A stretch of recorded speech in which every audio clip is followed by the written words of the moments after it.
ecoya.com.ar.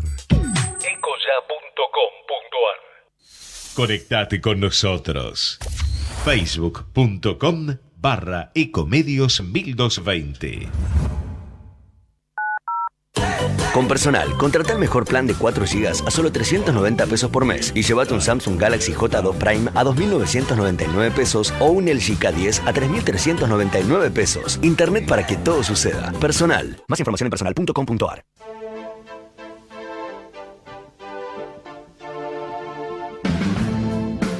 Al derecho y al revés. Las dos caras de la realidad. El yin y el yang de los temas actuales.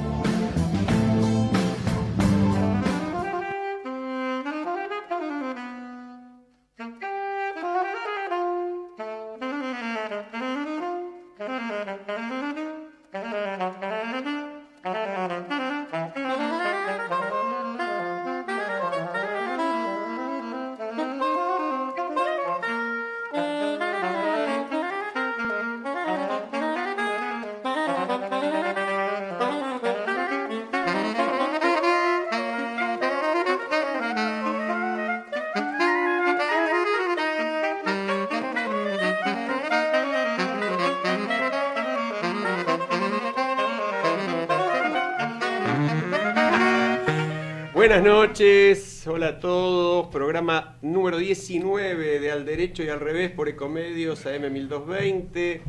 Hoy estamos con Eduardo Fabián Dubois, yo soy Alejandro Drukarov y estamos con un invitado en el piso, ya lo vamos a presentar. Y como siempre con la producción de Federico Politti, con Gerardo Subirán en la operación, y se pueden comunicar con nosotros, ya lo saben, al 4325-1220 o dejar mensajes en el 5254-2353, el email al derecho y al reve 2017 @gmail, Twitter al dere y al reve, etcétera, etcétera, etcétera.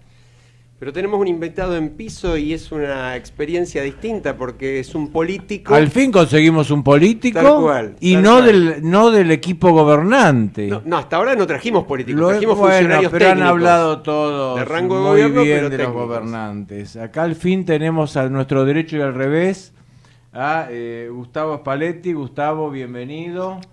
Gracias a ustedes por invitarme. Gustavo, bueno, por supuesto es abogado como corresponde a todo buen político y a toda buena persona. Además, Hoy podemos decirlo. es concejal del bloque del Frente Renovador del Partido 3 de Febrero, es presidente del bloque, pero Gustavo es una persona con muchas inquietudes políticas y con mucha trayectoria política y de vida. Yo quería que Gustavo nos cuentes un poquito cómo empezaste en esto de la política y cómo fue tu trayectoria.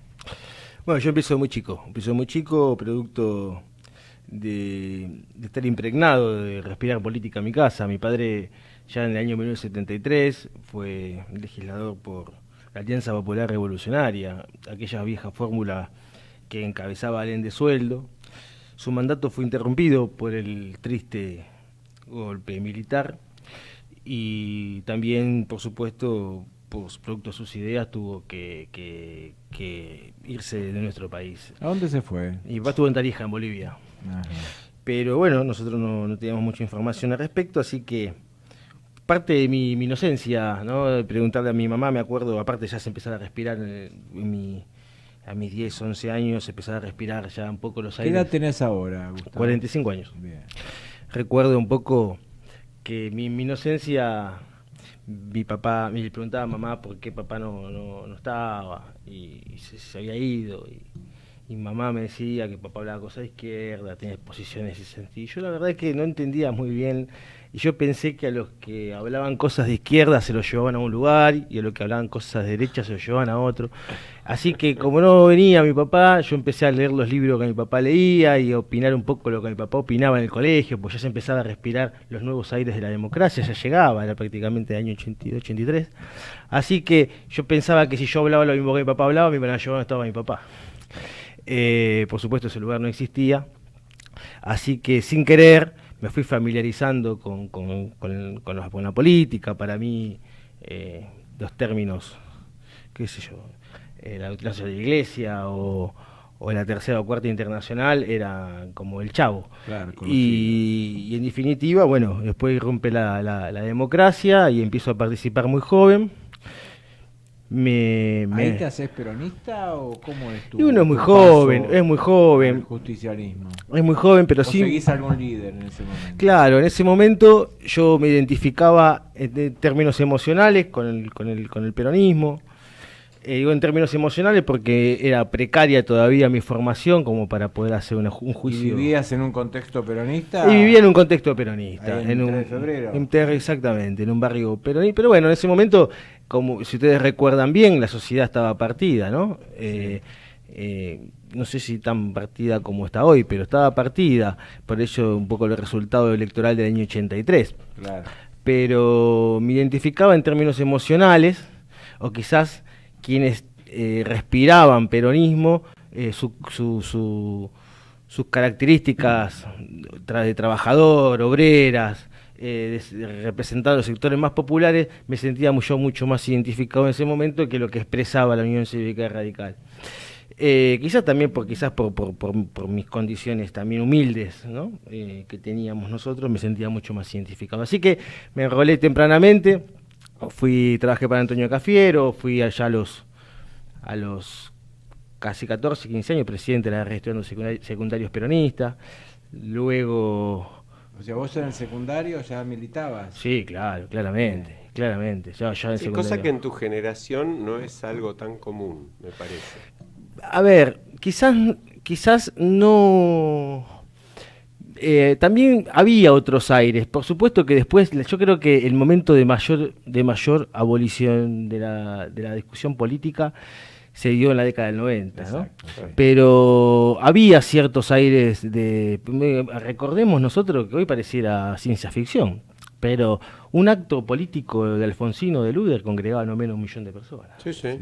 ¿Está? Hoy eso es ciencia ficción, literalmente. Entonces había una vocación participativa, una especie de grito, deseo de compromiso, grito ¿no? desahogado de la pública, sociedad, claro. y yo la verdad que lo interpreté de esa manera. Ahora, y perdóname que te cambie, pero partiendo de ese punto, ¿no? Vos lo dijiste bien, yo por supuesto estuve en alguno de esos actos y lo recuerdo, año 83, yo tenía 30 años. A partir de allí no hubo en la Argentina eventos de esa magnitud.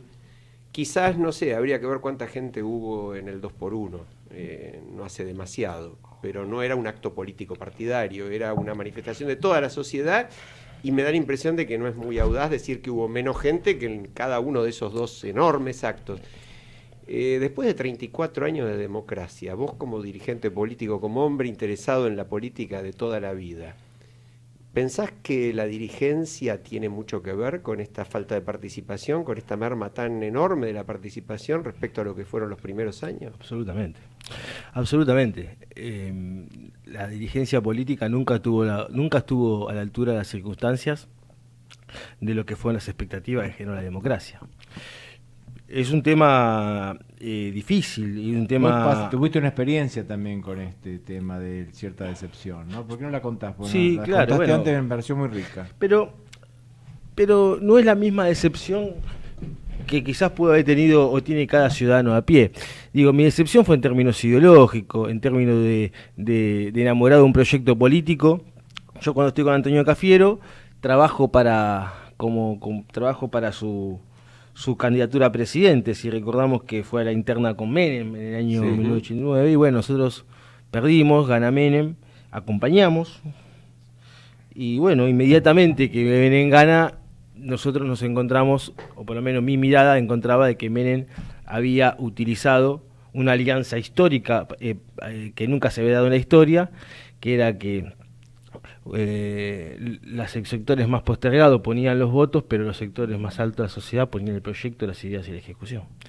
Si nos recordamos mal, es que la UCD había incorporado absolutamente, se incorporó al staff más alto como funcionarios, y no solamente como staff, sino para la ejecución del proyecto. O sea, entonces no me sentí identificado con eso, y en ese momento hubo un grupo de audacia que se llamó el Grupo Los Ocho, comandado por un dirigente maravilloso, que enamoraba, por lo menos a los quienes éramos jóvenes, que se llamaba Germán Abdala. Murió muy joven. Murió muy joven y después apareció un Chacho Álvarez que fue un hombre brillante en términos intelectuales, pero que estaba detrás de un hombre que era muchísimo más brillante aún, que se llamó Germán Abdala. Muere muy joven por una enfermedad. Y bueno, Chacho Álvarez encarna ese proyecto y empezamos a transitar desde el desierto un nuevo camino. Ese camino se llamó el Frepaso, fui presidente de la juventud del Frepaso. ¿Qué edad tenías entonces? Y yo tenía ya 22 años. Participaba, era dirigente también del Frente Grande Derecho. Todos los espacios donde uno podía participar porque se sentía con la vocación de querer ser protagonista.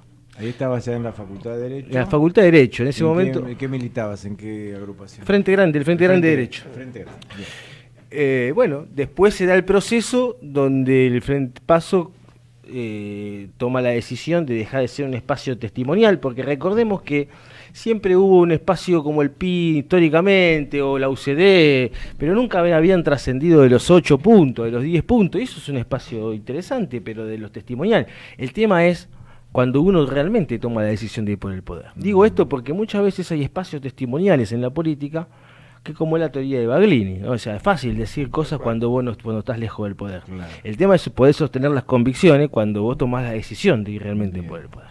Bueno, perdóname la digresión, pero yo veo una analogía fuerte de lo que decís desde otra postura partidaria que hoy está con ustedes en la política, porque es un poco la explicación de Margarita Stolbizer de su alianza actual con el Frente Renovador, ¿no? Diciendo: yo no quiero seguir siendo testimonial, yo quiero que mis ideas lleguen a un lugar donde a la política concreta. Claro, puedan aplicarse. Bueno, los dos espacios, a ver, tienen su valor, ¿no? Seguramente uno puede ser antecedente del otro.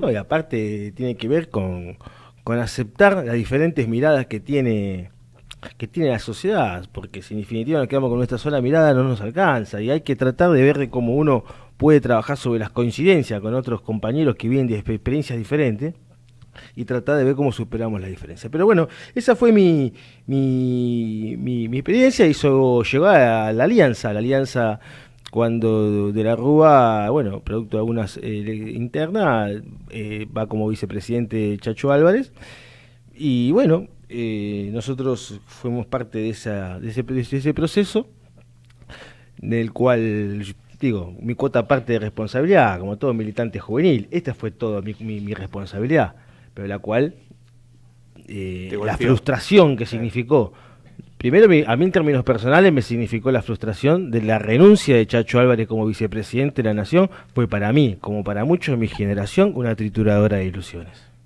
Si eso le sumamos inmediatamente posterior el fracaso que significó la alianza, por supuesto, yo era un granito de arena, pero eso no me quita a mí haberme sentido responsable de haber participado de algo que fue una enorme frustración para muchos argentinos. Y ahí va la diferencia mía con el ciudadano de pie. Yo me defraudé de un proyecto político. El ciudadano se empieza a desencantar cada vez más de las expectativas que genera la dirigencia política y de la tremenda frustración. Como bien dijiste vos, ya haber pasado algo más de 3 décadas de democracia, la gente empieza a percibir, y esto es lo peligroso, de que la democracia no le da ninguna respuesta a sus problemas no solamente de subsistencia para muchos argentinos en sus condiciones básicas mínimas, sino también a la garantía de un presente y mucho menos de un futuro. Y ahí ya estamos poniendo en juego la democracia. Tal cual. ¿Está? Es un valor enorme donde yo creo, y ahí ya va mi mirada de al revés de este programa, que hasta ahora tuvieron la gente que va hacia el derecho, es que una de las cosas que hay que tener mucho cuidado que este gobierno en sus promesas hizo y que hoy no está cumpliendo, es que generó una nueva esperanza de un cambio para la sociedad, y que en la frustración de las promesas que generó no solamente se lleva puesto toda la clase política, y yo no sé cuánta más frustración aguanta el pueblo argentino frente a la democracia. Sí, eso obviamente es un problema general, ¿no? Cuando miramos un poco el mundo y vemos un fenómeno como el de Trump, pensamos que el origen tiene que ver en un brutal fracaso de la dirigencia, ¿no? Ahora, yo te voy a hacer una pregunta, te iba a sacar como, no creo que te ponga incómodo. Hoy vi unos afiches en la calle, que no sé si, Eduardo, vos los viste. El título es: para nosotros es ella. Ese es el afiche, la foto de Cristina Kirchner y abajo firmado CTA. Es decir, una organización supuestamente representante de gremios de trabajadores. Supuestamente no porque no lo sea, sino que supuestamente porque toma una posición ni siquiera política, que por supuesto todo es política, sino partidaria e interna dentro de un partido determinado. Y esta es una característica que el peronismo ha tenido en general. Por eso la pregunta es un poco provocativa. A mí lo que me golpeaba, jamás fui antiperonista, ni gorila, ni nada que se le parezca, me identifico con lo popular, lo digo a título personal, no tengo una militancia, así que lo puedo decir mucho más cómodo todavía, la tuve de joven, pero para nosotros es ella. Una central sindical dice eso, y además esa es su propuesta política. ¿Qué opinas de eso? ¿Cómo lo ves? Bueno, a ver, lo que vos decís tenés mucho de razón, y yo creo que el peronismo, ahí tiene el peronómetro, ¿no? Pero en cada una de sus vertientes debe hacer su autocrítica y darse cuenta de que para que hoy exista un Macri presidente es porque se han hecho realmente las cosas muy mal. Yo creo que el peronismo debe absolutamente trabajar decididamente con nuevos actores que erradique definitivamente esta mirada que tiene ciertos sectores o gran parte de la sociedad de que el peronismo no es republicano, que el peronismo no garantiza, no es respetuoso de la decisión soberana del pueblo. Pero por supuesto que tenés razón, porque ese afiche representa el sentir de un sector de la sociedad o de una expresión sindical en la cual yo no voy a juzgarla, porque seguramente los que pusieron eso deben tener el mandato de sus bases, imagino yo, para poder hacerlo. Lo que yo creo que acá se vislumbra claramente dos tipos de peronismos. Yo me siento en peronismo y estoy en un espacio político en el cual todos queremos que realmente superar a Macri. Están los que lo quieren echar y están los que queremos generar una propuesta superadora y ganar de esas elecciones, ¿no? Es decir, yo creo que vamos hacia un sentir, porque nosotros somos un espacio plural, amplio, tenemos radicales, socialistas, está, pero tenemos corazón peronista. Ahora, ¿qué tipo de peronismo? Un peronismo republicano, absolutamente respetuoso a las instituciones. Nuestro espacio político ha realmente garantizado, le ha dado a este gobierno todas las herramientas en todos los niveles, nacionales, provinciales y municipales, yo como presidente de mi bloque, todas las herramientas, absolutamente todas necesarias como para gobernar. Por supuesto que en alguna hemos tenido diferencias, pero ninguna diferencia hemos tenido, jamás hemos dicho no y nos quedamos en el no por el sí mismo, sino que lo hemos acompañado siempre con una propuesta. A veces el gobierno se confunde y cree que siempre tenemos que decir que sí, como si se confunde y nosotros somos oposición. Nosotros representamos 5 millones de votos, en los cuales nosotros no vamos, bajo ningún punto de vista, decepcionarlo, pero nosotros no somos el no por el no mismo. No, eso me parece que se ve, ¿no? Son como una mirada moderna, distinta de hacia la política. Eso tenemos que ir. Ahora, vos fijate que yo iba a algo más filosófico, ¿no? Vos contestaste muy bien y me parece bárbara la respuesta. Pero este tema es algo para un argentino de 60 y pico de años, como tenemos Eduardo y yo. Para nosotros es ella. Yo lo veo como que seguimos buscando salvadores, salvadoras. Es decir, perdimos aquella mirada que vos traés desde los 13 años cuando empezaste a hacer política, y que yo recuerdo cuando hacía política también en el secundario, después en la facultad, donde no se buscaban personas, se buscaban ideas. Sí, perdón. No, bueno, un poco, nosotros tenemos un poco, nuestro presidencialismo tiene una carga histórica muy fuerte. O sea, no nos olvidemos que nosotros venimos de viejos caudillos, nosotros, ¿no? En definitiva, Menem no era otra cosa que el caudillo. Tenemos un presidencialismo muy fuerte, por eso también nuestra debilidad en la calidad institucional, claro, porque confiamos absolutamente en que una persona puede salvar absolutamente todo. Nos va a llevar al buen camino por la vía que sea. Decime, ¿cómo sí. machás esto con la gestión pública? Porque vos creo que es un tema que te interesa, está en tu agenda. ¿A qué llamarías una buena gestión pública y cómo la vinculás con la calidad institucional? Yo diferencio, o me gusta a mí diferenciar mucho la diferencia entre la administración de la gestión pública. Muchas veces hay gobiernos que reciben determinados problemas, como la inseguridad, como la salud, pero que se dedican a administrar la crisis. La gestión implica la decisión política de poder resolverla. Administrar implica, es un tema que tiene que ver más con la organización, con la distribución de los roles y de la tarea, y muchas veces sobre el marketing hecho en función de generar percepción de solución en el vecino. En cambio, la gestión implica un trabajo por resultado y por objetivo, donde se evalúe la eficacia y la eficiencia llevada en el marco de un plan. Te lo pongo sobre concreto. Me pasa a mí en mi distrito. Tema de inseguridad, nosotros somos un distrito absolutamente donde el gobierno actual, que se ha modificado, yo soy distrito de 3 de febrero, donde tenemos un intendente que es de Cambiemos, que ha venido a reemplazar una gestión histórica de un histórico varón del conurbano después de casi un cuarto de siglo, lo cual celebramos. Nosotros trabajamos por un cambio, no importa que la sociedad nos haya elegido a nosotros, celebramos el cambio en 3 de febrero, pero también decimos que, por ejemplo, en materia de seguridad heredaron un problema, pero que lejos de ser la solución, como prometían tenerla, han profundizado el problema. Y aquí voy con el tema de la gestión y la administración. Administran la sociedad, ven cómo de alguna manera pueden poner algún patrullero acá, pueden poner acá, alguna cámara acá, pero eso no responde a algún plan. Y tiene que ver con esto. No hay estadísticas, no existen las estadísticas. Esto lo digo en términos de seguridad en general, no hay estadística. Y no tener estadística es como un médico que va a operar sin tener un diagnóstico. Bien. ¿Cómo podemos evaluar nosotros, el ciudadano de pie, nosotros, si la política es exitosa o es un fracaso si no tenemos estadística? La agencia de seguridad no se mide ni por la cantidad de arrestos ni por la cantidad de operativos espectaculares. Se mide si subió o bajó la tasa de criminalidad de un distrito. O de una ciudad. Si no hay estadísticas. Por eso hay que tener monitoreada la criminalidad. Absolutamente. Para poder tasar. Para trabajar por objetivo. Nosotros vamos hace 2 años que va a ser este gobierno y no tenemos estadística. ¿Cómo si es buena? Porque, digo, si es mala la cambiamos. La tenemos que medir. Eso es gestión y eso es administración. Es un buen planteo. Ahora, yo te hago una pregunta también en términos de gestión. Cuestiones que de repente no están tanto en la agenda para ganar elecciones, pero que vos sí como dirigente sabés que son muy importantes. Por ejemplo, la mayor causa de mortalidad de gente de 17 a 34 años en la Argentina son los accidentes de tránsito. Mueren 7, 8 mil personas, 5.000 y pico de esa franja etaria por accidentes de tránsito. 70-80% de esos accidentes son evitables, están causados por el alcohol o la droga. Estamos hablando de esos muertos y hay 3 veces o 4 veces eso de heridos, de incapacitados, etcétera, etcétera.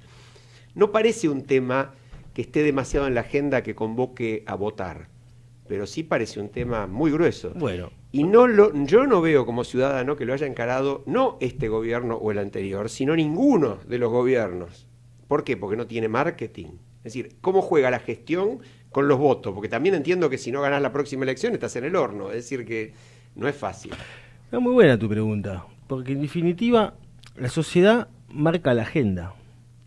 Y la marca cada vez más la agenda, porque no vamos acá a descubrir nada. Si decimos que hoy los gurús, a través de los focus group y las encuestas que se hacen, le van indicando, desvirtuando el rol del dirigente político. Porque un dirigente político dirige, conduce. En definitiva acá, muchos... Se reactiva, hay que contestar las demandas. Sí, esa es la carta. Sin un plan. ¿Qué es esa es la carta? Claro. ¿Qué quiere la gente? La gente quiere esto respondemos. Sí. ¿Y qué te quiero decir con eso? Y ahí voy a lo que decís, que es un muy buen aporte tu comentario. Si eso la dirigencia política o quienes tienen la responsabilidad de conducir los destinos no lo hacen, es porque no surge de la demanda de la sociedad. Claro. No está, por lo menos, no está en la... Y esto pasa, uno hace encuestas y o sea, quedaron para responder demandas, no como estadistas con un plan de transformación o de mejoramiento. Vos no estás de acuerdo con eso, obviamente. Vos no, pensás no. que la gestión es justamente proponer, ¿no? Pero por supuesto, es decir, yo tengo una concepción militante de la política. Y eso para mí no hay focus group que lo reemplace. ¿Está bien? Eso lo dejamos para quienes están haciendo esta experiencia, quienes nos dijeron que traían las experiencias exitosas de la actividad privada a la actividad política. Nosotros debemos debemos trabajar. Te cuento una situación. Yo soy una persona que trabajo en lo personal, no quiero ser autorreferencial, pero un tema para mí gravísimo e importante y que estoy encarando desde el 2013, desde mi ONG, y ahora he podido impulsarlo en mi ¿Cuál es tu ONG? Mi ONG se llama CERES, Servicio para el Estudio de Políticas Públicas en Democracia. Bueno, ¿qué hacen básicamente? Básicamente trabajamos sobre algunas problemáticas de políticas públicas, pero una que nos pusimos al hombro hace mucho tiempo tiene que ver con el grooming y con el ciberbullying. El grooming es el acoso sexual de los adultos hacia menores vía internet, cuando un adulto disimulando su perfil busca contactarse con un menor, ya sea para la satisfacción de sus perversiones sexuales, pero también muchas veces para sacarle a través de algún ardid una mueca o un desnudo que eso lo lleve o a la posibilidad de tener un contacto para que caiga en manos de la trata y en definitiva caiga en manos de la prostitución infantil, o ya sea con esa foto para poder ser parte de los contenidos para la prostitución, para la pornografía infantil. Eso, y también el ciberbullying. Estamos hablando, ya no es la relación entre adulto y menor, sino ya entre pares, pero con la vocación de generar una perturbación psicológica. Ambos tienen como denominador común este lugar nuevo que se dio. Nosotros que estamos acá sentados, hemos crecido en una plaza, compartiendo en una esquina o en un club, y hoy el lugar de encuentro de los adolescentes se da en las redes sociales. Claro. Digo, este lugar nuevo, esa herramienta maravillosa, puede ser muy perversa. En ambos casos, muchas veces termina en el suicidio. ¿Cuáles son las propuestas de ustedes en este punto? Primero, ¿Cómo se podría ayudar? Primero trabajamos fuertemente con una campaña de concientización y prevención. ¿Pero por qué digo esto? Porque si bien esto es trágico digo porque en el abuso sexual siempre termina en muerte. Cada vez que un menor es abordado, esa persona murió. Podrá nacer, y ahí nace otra, tendrá el mismo nombre, el mismo apellido, pero la secuela psicológica de esa persona ha muerto y ha nacido otra. En ese sentido, lo único que sí decimos, que no es poco, como alentador, es que esto se puede prevenir, y si se puede prevenir, no es poca cosa a diferencia de otros delitos.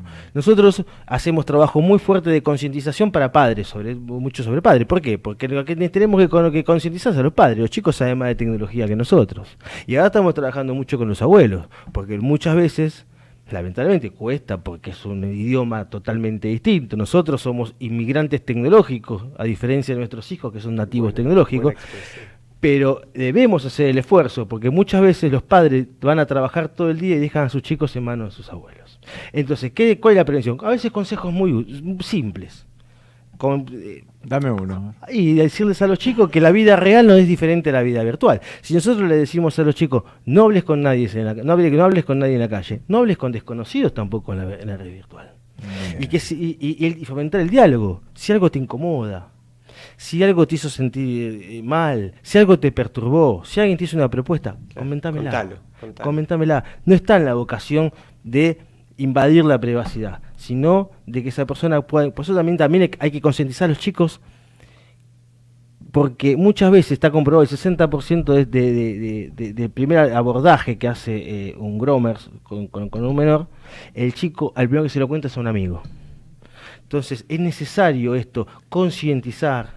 Que si un amigo te cuenta... Que si un amigo te cuenta, esa persona esté preparada para eso. Sí, como red de protección, ¿no? Una red de protección. Por supuesto que no alcanza con la prevención de los padres, porque si acá estamos hablando de casi 19 millones de dólares que se consumen en nuestra Argentina en pornografía infantil, por supuesto que hace falta que el Estado, con una policía cibernética, pueda rastrear a estos perversos para poder dar la condena suficiente. Y otra cosa, la modificación de las leyes para que los abusadores tengan la condena que necesitan. Ahora se modificó el Código Penal y tienen una condena hasta 4 años. Es poca, bueno, por lo menos se condenó, se logró a través de esta modificación que ya no fuese por lo menos carcelable. Claro. Tenemos que ir al corte, muy interesante, bueno, Gustavo. Está lindo, Gustavo. Tenemos otras cosas para la segunda parte, pero nos encantaría que te puedas quedar para compartirla contigo y seguir un poquito también la entrevista. ¿Puede ser? Sí, estoy a disposición de ustedes. Muy bien. Bueno, vamos a la pausa. Ecomedios.com AM1220. Estamos con vos. Estamos en vos. Estamos instalando una planta de generación térmica en General Rojo, provincia de Buenos Aires. Con esta obra vamos a seguir superando la emergencia eléctrica, reduciendo los cortes de luz en todo el país. Haciendo lo que hay que hacer, estamos recuperando nuestra capacidad de producción energética. Presidencia de la Nación. Todo es posible juntos. Descarga gratis de tu celular la aplicación Ecomedios. Podés escucharnos en vivo, informarte con las últimas noticias y entrevistas en audio y video. Búscala y bajate la aplicación Ecomedios. Podés vernos en vivo en ecohd.com.ar. Conectate con nosotros. Contestador 5 254 2353.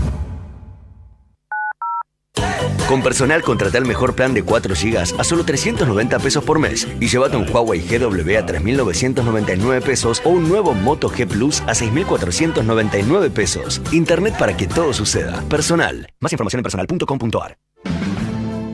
Un lugar donde se abren micrófonos para difundir la voz, compartir ideas, estilos de vida y compromisos sociales.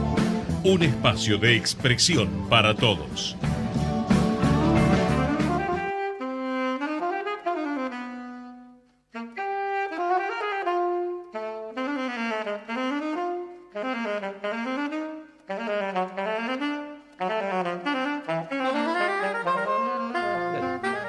Seguimos. Muy bien, señor. Seguimos rompiendo el martes 13, que supuestamente trae mala suerte. A nosotros nos trajo muy buena suerte con nuestro ilustre invitado, los planes. En realidad ya estaríamos en primer mundo, donde martes 13 no es nada, lo malo es viernes 13. Así que ya estaríamos jugando en el hemisferio norte, estimado Gustavo. Bueno, está con nosotros, por supuesto, Gustavo Spalletti, que ya lo hemos entrevistado, y ahora va a quedar un poco de columnista para esta segunda parte, si está dispuesto. Sí, sí. Bueno, Alejandro, vos querías comentar algo. Sí, yo quería actualizar un poquito este caso Odebrecht, que más allá de las anécdotas, los nombres... Ya da para un tratado de 1000 páginas. Sí, pero que no dé para un tratado de escándalo tras escándalo, como suele pasar en la Argentina, no solo con la corrupción, sino con casi todos los temas, ¿no? Hay un par de noticias igual hoy vinculadas con Odebrecht que vale la pena mencionar rápidamente. Una es que la Fiscalía que interviene en una de las causas, ya sabemos que ha habido acción en la de AISA, pero la que se refiere al soterramiento del Sarmiento, está pidiendo auditar a 4 empresas para ver de dónde salieron las coimas. Las coimas ya crecieron de 35 millones a 100 millones de dólares y ya no se sabe muy bien cuánto más puede haber. Vamos a la segunda parte ahora de la no es tan fácil de medir, muy bien son calculadas, ¿no? Los únicos que lo saben son los que las pagaron y las cobraron, ¿no? Pero en estas 4 empresas está incluida, además de Odebrecht, la que era la empresa del primo del presidente, Calcaterra, la vieja empresa del Grupo Macri. Esta es una faceta, porque obviamente, ¿qué dicen los fiscales? Si los que pagaron las coimas fueron, digamos, lo hicieron para beneficiarse con la obra, investiguemos a las 4 empresas que estaban incluidas en la obra, cosa totalmente lógica. En paralelo, la socia política del Frente Renovador, al cual pertenece el concejal aquí presente, ha hecho una denuncia muy grave hace un par de días con respecto a la aparente compra vía testaferro por la expresidenta Cristina Fernández de Kirchner de un hotel. Todo el mundo lo sabe, Waldorf, diversos chistes, la ensalada Waldorf pasó a ser la más popular en las redes en estos días, pero con independencia de eso veo una denuncia más grave hoy, y es que Odebrecht le habría hecho pagos muy importantes a este hotel, después de que lo compró Sanfelice, que como se sabe es un hombre muy vinculado a la expresidenta. 500 facturas le habría hecho el hotel. Y otra vez estamos ante los casos claros de hotelería o de empresa de transporte, que son las vías más sencillas, internacionalmente conocidas para el lavadero de auto. Claro. En Brasil serían los lavaderos de auto. Claro. Sobre todo porque aparentemente estas facturas, dice por lo menos la diputada Stolbizer, habrían excedido la propia capacidad del hotel, es decir, habría facturado más habitaciones que las que tiene. No solo a Odebrecht, sino también a otros personajes notorios como Cristóbal López y Lázaro Báez, nombres repetidos de toda esta historia. Entonces, Es como que tenemos las dos puntas del asunto. Odebrecht sigue preocupando a todo el mundo, Gil Carbó dijo que no va a renunciar, el Ministerio de Justicia le exige que renuncie y dice que no avanza con la causa, Laura Alonso dice que somos un papelón para el mundo si no avanzamos en esto, y Brasil lo tiene al principal empresario brasilero condenado a 18 años, ¿no? Es decir, estos contrastes.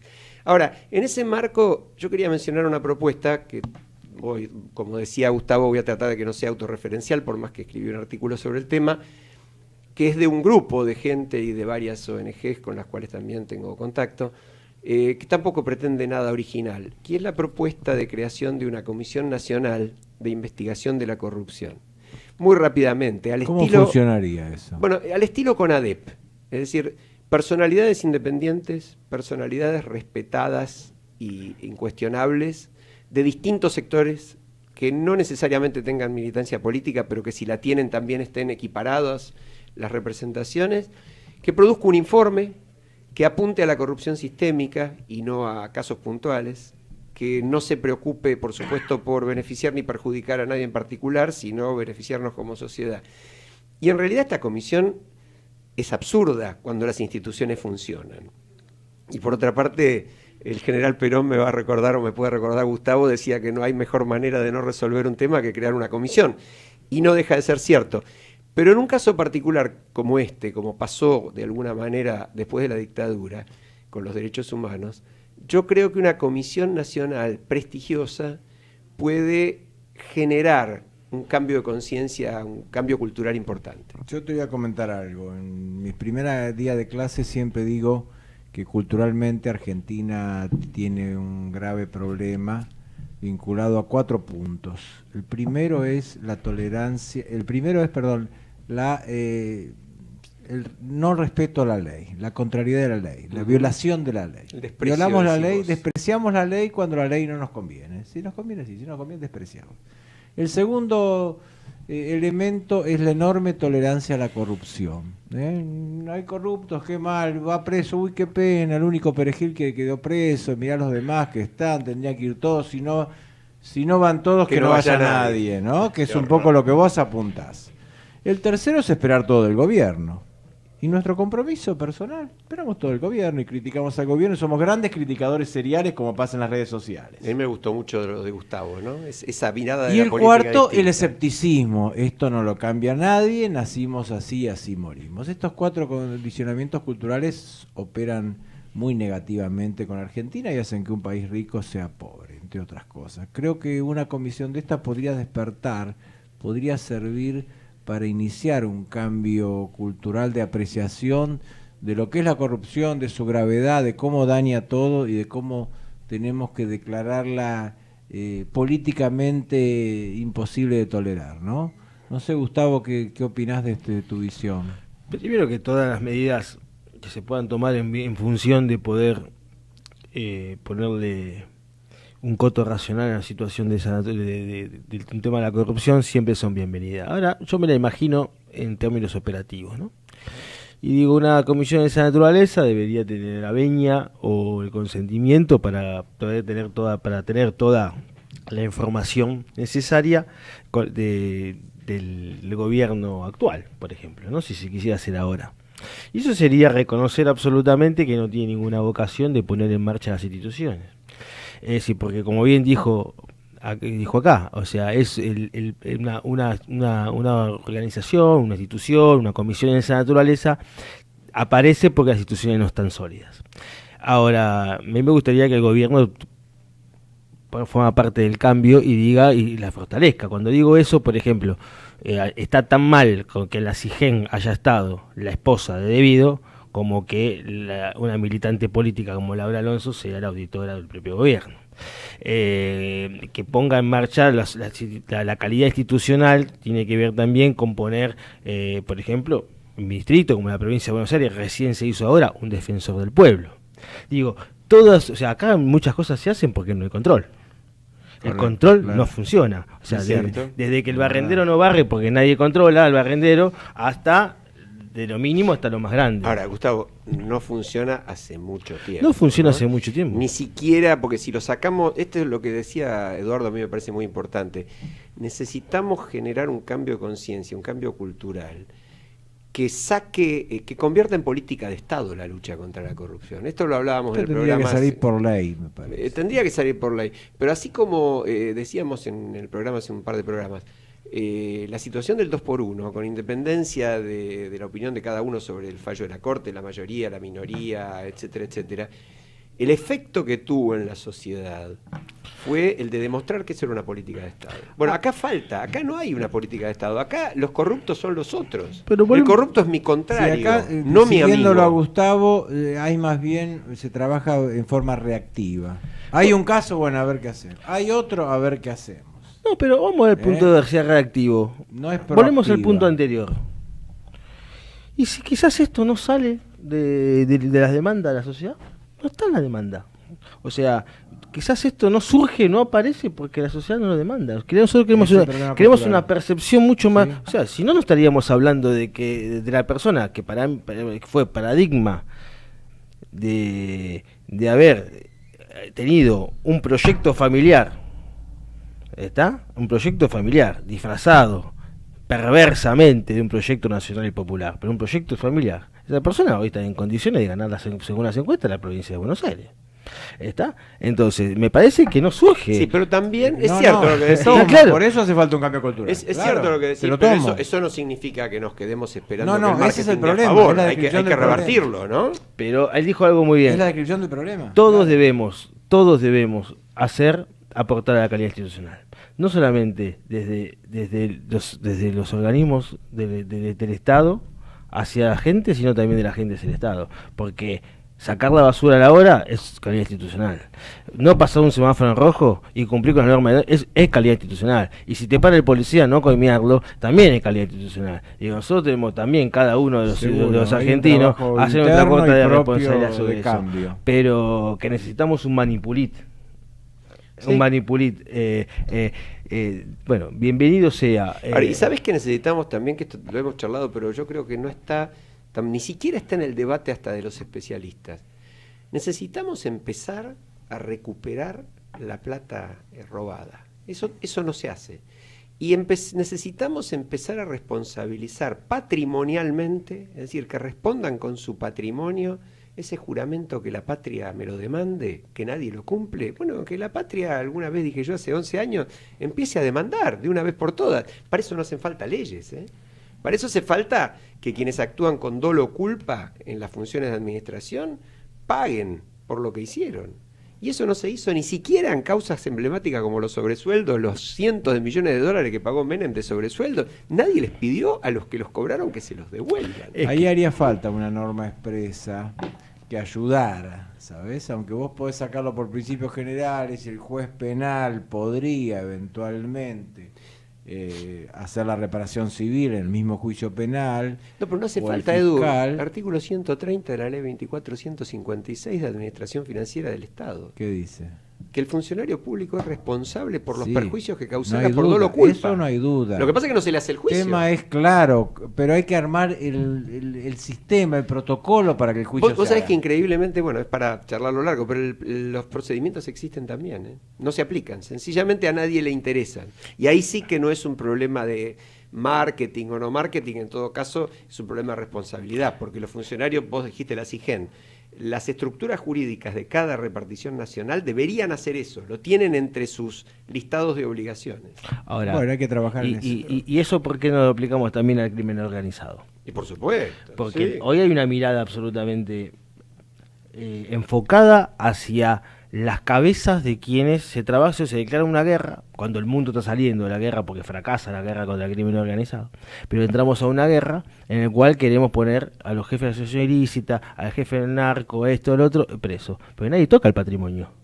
Nadie va sobre el patrimonio, que en definitiva el crimen organizado va sobre el patrimonio. ¿Me explico? ¿Por qué? Porque si vos pones preso un jefe o se muere, va a haber otro jefe, porque el negocio sigue estando sin negocio.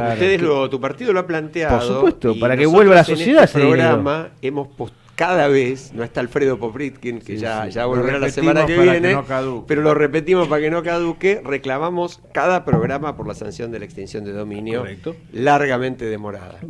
Correcto. Yo no quiero, el tema es apasionante, pero perdóname, Edu, que te voy a hacer hablar de una experiencia personal, pero creo que a mí me conmovió profundamente tu experiencia del fin de semana. La he vivido a través de nietos míos que participaron de esto, y estoy hablando de una organización a mi criterio extraordinaria, que muestra el camino de solidaridad, que realmente construye, y justamente lo de construye es una metáfora y es una realidad, porque estamos hablando de construir, y es un techo para mi país. Y yo quiero destacar realmente, más allá del micrófono y que vos te pongas colorado, que un jurista como vos, con su trayectoria, con su historia, incluso con su edad, haya concurrido a participar personalmente de construir casas. Al contrario, me da vergüenza no haber concurrido antes, y siento como un llamado al compromiso. La experiencia fue simple. Una amiga nuestra del barrio nos convocó, dijo, bueno, vamos a trabajar en un techo para mi país. Ustedes saben que un techo para mi país es una organización, una ONG, que hace varias cosas, sobre todo hace como unas casas básicas, precarias, para solucionar situaciones ambientales. Son casas de madera que se fabrican un sábado y domingo. Son casas en las cuales hay que poner 24.000 pesos de material, más un 10% que pone la familia que recibe esa casa, que se beneficia. Hay un equipo de voluntarios que van los fines de semana, y ahí en ese equipo había 2 personas que sabían cómo hacer la casa, porque es simple, pero bueno, hay que tomar ciertas medidas, hay que poner los pilotes muy bien.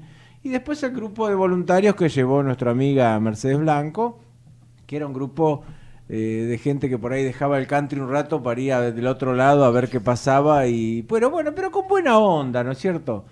Y bueno, yo decía, qué interesante la experiencia. Yo le llamé a una pequeña crónica que dice Encuentros cercanos del primer tipo, porque había una película, Encuentros cercanos del tercer tipo, que era un encuentro con extraterrestres, ¿no es cierto? Bueno, acá es el primer tipo porque es el vecino que está del otro lado del alambrado del country, y el encuentro fue muy movilizador por 2 situaciones.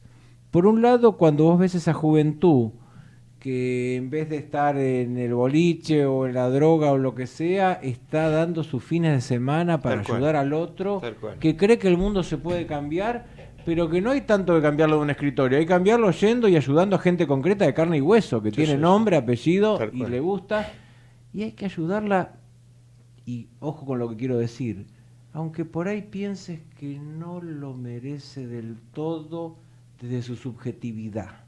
A ver, aunque vos pienses que es un vago, vos lo tenés que ayudar. Aunque pienses que no tiene tus mismas preocupaciones, vos los tenés que ayudar. No solo hay que ayudar al que merece que lo ayuden. Vos tenés que ayudarlo porque es un ser humano y porque lo necesita. Bueno, y porque tiene una necesidad y una carencia. Por eso merece que lo Claro, ayuden. más porque allá, tiene un derecho, además, más allá de lo que él, piense en ese momento por su experiencia histórica, por lo que sea, por lo que le pasa. Digo esto porque hay que tener cuidado. Uno no puede ir ahí a juzgar a la gente que está y decir por qué no se la hace él o por qué esto o lo otro. Vos estás ayudando a una necesidad, no estás ayudando por un juicio de valor moral de lo que el tipo piensa o la actitud que tiene. ¿Me explico? De todos modos, la familia que fuimos nosotros era una familia de paraguayos, habían venido de Caguazú, adentro de Paraguay, y era una familia que estaba el papá, la mamá, tenían varios hijos, y una de las hijas estaba casada, tenía 3 nietitos que vivían en otro barrio y necesitaban que vivan con ellos para tener familia y también para poder ahorrar, gastar menos. Y al gastar menos podían superar una carencia muy básica que era no tener agua corriente. Ellos tenían una manguera que les tiraba un vecino. Entonces, con este esquema de la manguera que tiraba el vecino, ellos querían ahorrar para el pozo. Cuando dijimos, ¿cuánto vale un pozo? 12.000 pesos. Todos decíamos, bueno, los ayudamos con el pozo. No, nos dijeron los de un techo. Discúlpeme. Esto primero, seleccionar qué familias van a recibir la casilla, es todo un trabajo previo, se tienen que anotar y las vamos a ver. Es espectacular. Y vamos a ver qué pasa. Después vamos a ver qué hacen con esta casilla. vamos a ir viendo qué pasa. Y después de ahí los podemos ayudar, no dárselo a nosotros, para que ellos sientan también el esfuerzo. Ahora, Te digo fíjate, que muy buen hecho. Me pareció un contacto muy interesante con los voluntarios y muy interesante con otro mundo, gente que lucha. Esta gente es gente luchadora, realmente interesante, que pelea por la vida, que tiene carencias, que trata de progresar, que trabaja, realmente en general lindo. la gente de Techo apunta bastante a ese perfil. Yo, como decía, tuve una experiencia personal muy cercana. Nuestra nieta mayor, María Ignacia, estuvo muchas veces en jornadas de Techo, participó de campañas de recaudación también, y podemos asociarlo con lo que contaba Gustavo al principio, ¿no? Es una actitud militante, ¿no? Militante de la solidaridad, militante de la vida, muy, muy interesante. Además, ver la diversidad. Muy diversa, entenderlo, ¿no? Una organización también. La base de la democracia es apreciar la diversidad del otro, ver su punto de vista, ver cómo vive, qué piensa, y Sí, bueno, sí. con eso... Ahora hacer te digo, es una integración. organización muy aceitada, ¿no? Por ejemplo, llevar a los chicos, yo me acuerdo que Mary fue alguna vez a Florencio Varela, por ejemplo, a hacer un par de casas. La forma en que los llevan, el lugar donde comen, comedores de colegios, de escuelas de la zona, hay toda una vivencia. Yo ya profunda. tengo organizado ahora y lo voy a plantear a un techo, cuando toque de nuevo, porque son varias fechas por año, ir con un grupo de amigos míos, que serían dos partes del grupo. Habría un grupo que son mis amigos gerontes del barrio y del golf. Y llevaríamos un grupo de jóvenes del gimnasio de Buenos Aires, que a lo mejor hay alguno acá presente que nos acompaña en ese momento, ¿eh? Porque claro, hay que trabajar. ¿Qué opinas, Gustavo, de la experiencia de Techo? Siempre bienvenido sea, ¿no? Creo que muchas de las cosas que hablábamos recién, ciberbullying, tiene que ver con que qué fácil sería todo si nosotros pudiésemos poner en valor la empatía, ¿no?